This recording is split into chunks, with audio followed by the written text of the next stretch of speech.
I found this entire bedroom set on OfferUp for free. Now, I think it was free because one, it has a hideously stenciled front, and it has kind of like a media console dresser with it, but I picked it up because it was solid wood. So that's, I mean, you know. The top drawer on the media dresser was not quite right, so when I pulled it out, I realized it was missing a screw in the runner, which I just grabbed. I always have screws on hand, just random things that I've taken off of other pieces, and it's rare that I ever have to buy anything, but so I just found one that fit, got it in. It would have been quite a bit easier had I been able to get my drill in there, but there just wasn't enough room. So, you know, a little bit of elbow grease and got it in. And then I'm just making sure that it's perfectly straight, because then I'm also going to throw a little bit of glue on there as well.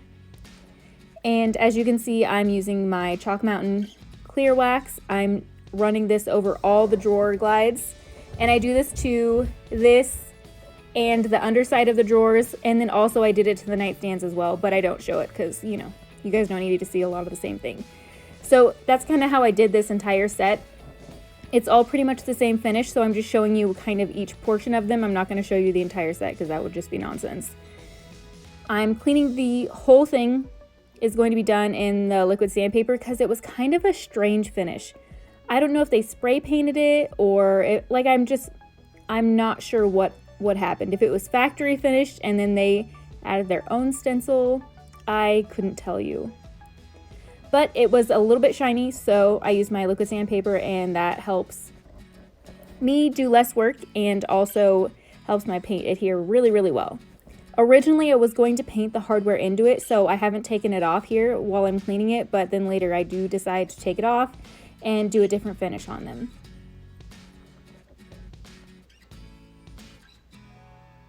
As you can see, I'm using my liquid sandpaper with an abrasive pad. I like to do kind of double duty. And then I did have to sand the tops of these, and I sanded them pretty hardcore because there was water damage on them. And as I mentioned, these things were wood, except for the inlay. The top centermost inlay had particle board underneath a piece of veneer. So that was a little bit upsetting, but we can fix it, don't worry. So I did sand down through the veneer. I had planned on that. That was on purpose because I'm sanding down it was like raised bubbling. So I sanded that all the way through, and then I'm just taking my Chalk Mountain cleaner and getting back all the dust and anything that's left over. And then we're going to prime these bad boys. So as you can see, I have my Durham water putty out right now. I'm not using it yet. First, I'm going to do my primer. I'm going to do a couple coats of primer and get that on there because primer actually covers a multitude of sins. It's great stuff. So sometimes you don't have to use the putty where you think you might. So I like to just kind of do it a little bit later to make sure. So I'm adding 2 coats of this, and you have to use primer when you bust through and get to a different surface because it will take the paint differently. So just make sure that you are doing primer if you go through any of your veneer or anything like that, because if you hit any particle board or anything like that, it will soak up your paint and not look the same as anywhere that didn't hit particle board. So I'm just taking my light gray. This is literally called light gray. It's just a very nice, almost kind of like a warm neutral gray. And I'm going over the entire set with this color because it's going to be my base coat. They are going to be blended a bit, but I just find when I'm not quite sure where I'm going with things, it's nice to have a good base coat of where I kind of think I'm headed, and then it kind of helps me along my way.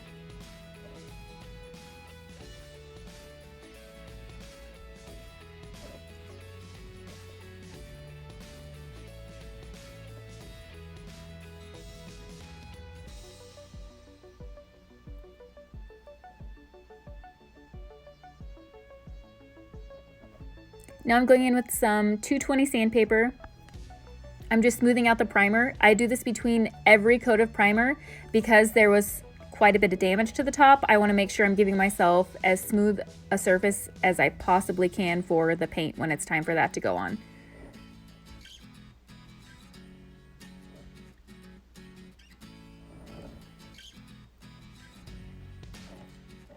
And now it's time for the water putty. So this did have a little kind of border trim line around there. I wanted to fill that in a bit. I wasn't too terribly worried about it, but you could see quite a bit where the water damage was between the wood actual outside border and the particle board inside border. So I'm just trying to, again, this is just another step to help myself get a smooth top. It doesn't matter terribly because in the end I give the top kind of a bit of texture, but I just like to make sure I have a decent base layer. So again, sanding off the water putty, making sure that's as level as I can get that. It sands so well. That stuff is awesome. If you don't have it already, you should probably get some. And then I'm going back with primer again. So that's going to seal in the water putty and really make things look nice and neat.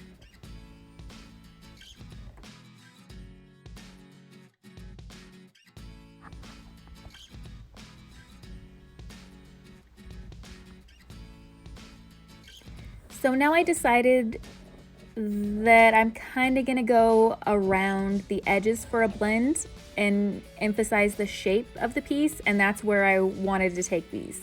So I'm taking my iron gate and I'm going just around the outside border and then back with the light gray, and we're just going to blend those two together, keeping the darker color fully around the outside and the light gray towards the center. You can add like just a smidge of white over the light gray if you like, if you want just a little bit more of a highlight, but you know, personal preference, as everything is.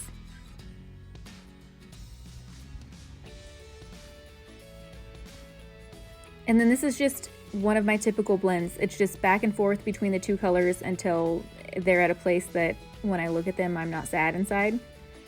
So I got my dark color on there first, and then I'm blending it out with the light color. I like to use the longer, skinnier brushes for these because then I can do one end of it a darker and then the other end of it lighter, and then just keep that as I'm going around in a circle. So that's something to think about if that, you know, would help you blend out. You just kind of work with it and see how you feel and how you like to blend. There's a billion different ways to blend, but that's a really easy way for me, is to use the long skinny brushes, because you can choose one end for one color and the other end for the other as you're blending out, and it kind of just helps you fade the colors into each other.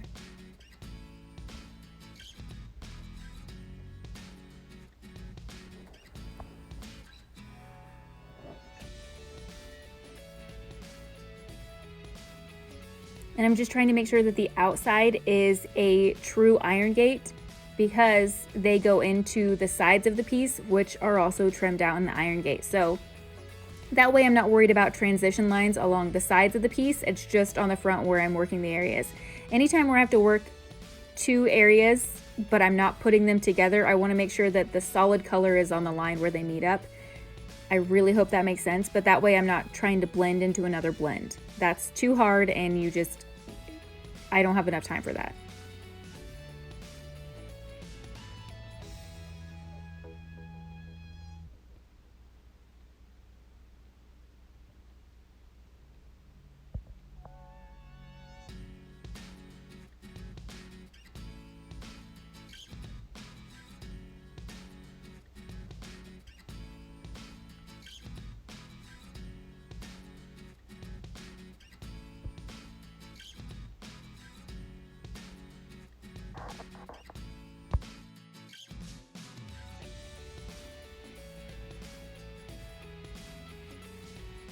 And as I'm going along, and now that I figured out what I was doing, I started doing the trim around the drawers. So that way I can do my darker color on the outside, the lighter color on the inside, and those are handled. I don't do them before a lot of the times because I don't know what's going to happen. And you could do a base coat if you want, but most likely it's going to get covered over anyway. So I made these stencil, they're essentially just stripes is all that I wanted. And I didn't want to do tape. You guys know how much I don't love tape if I don't have to use it. So I took some spray adhesive, I put it on the back side of my stencil, I want to say they're like 1.5-inch stripes that I just made on my Cricut, and cut them out. And then I'm using a very soft, like super squishy, kind of like a cheapy foam roller brush, because then I can just barely dip it and barely touch it to the stripes and it'll come off, and it just worked really well. You do have to respray the adhesive every few times if you even want to use it. I find that it's nice to be able to let it go and just use the roller on it without having to hold it, but it's not necessary. It's just an easier thing. This is a pearl metallic paint, so that you can still see through it, and I'm going to go through and pretty heavily distress this so it doesn't need to be perfect. However, I am cleaning up the borders that are obviously left blank from the stencil edge. So I just have a small artist brush, and I'm going through with the same paint color and touching up the ends to make sure that the stripes run the full length of the inner panel. And then of course, distressing. And then also, if you're new at blends, adding things over the top of them, like stripes and stencils, anything over the top of them will help them just look better. Like, because it puts the blend to the background instead of the foreground, which is just kind of a fun little trick. So I'm kind of doing the same thing to the top. It's another blend. We're going to speed through this because it's the same thing that you just saw on the front, but it's on the top, and we're going to do an additional something to that. So let's get to it.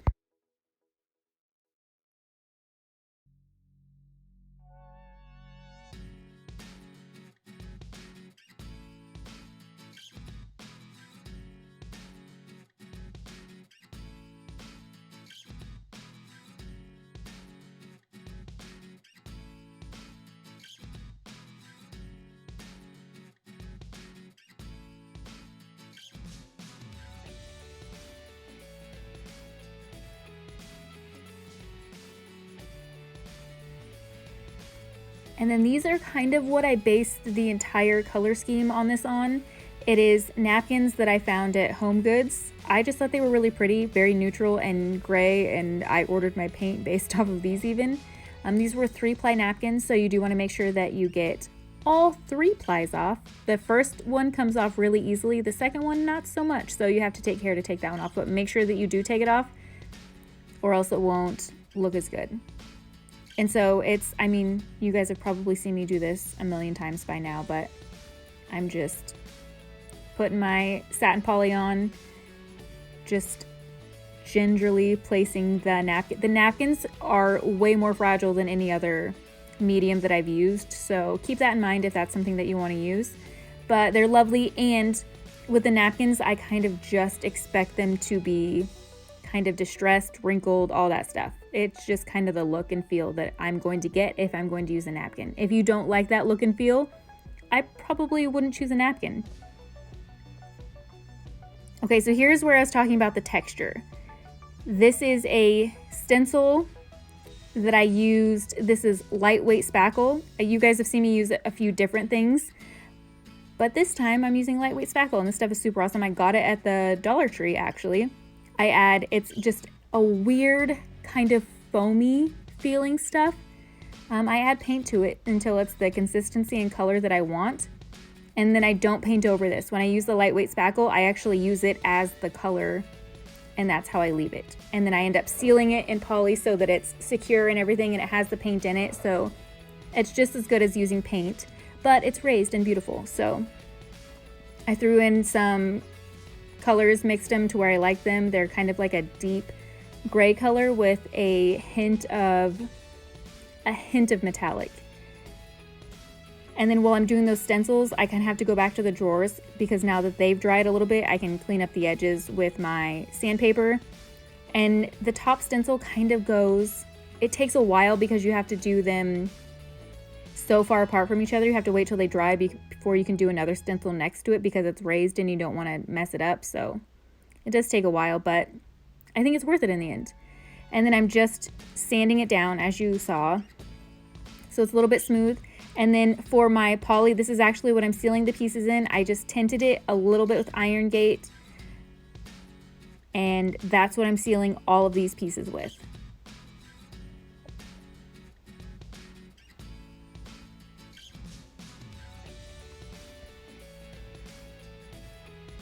You could seal these with wax and it would be fine. However, I find that pieces that get quite a bit of use, like the tops of nightstands per se, I like the protection that poly gives. So I do typically at least 3 coats of poly on surfaces that I think are going to get a lot of use.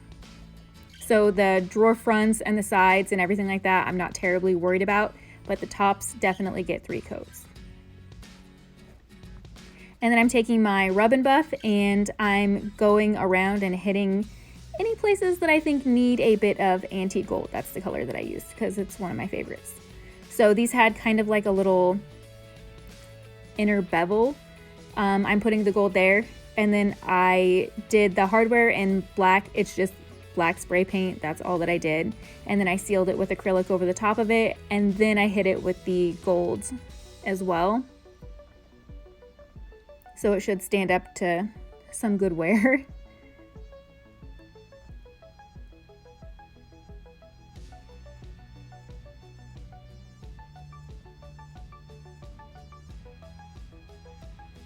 And then this was my favorite part. So I added, not all over the raised stencils, but just kind of sporadically, I added the rub and buff in certain areas. And then any spots that it got that I didn't want, you can take some Chalk Mountain clear wax, either the hemp or the regular clear wax, it doesn't matter, and it will actually clean it off for you.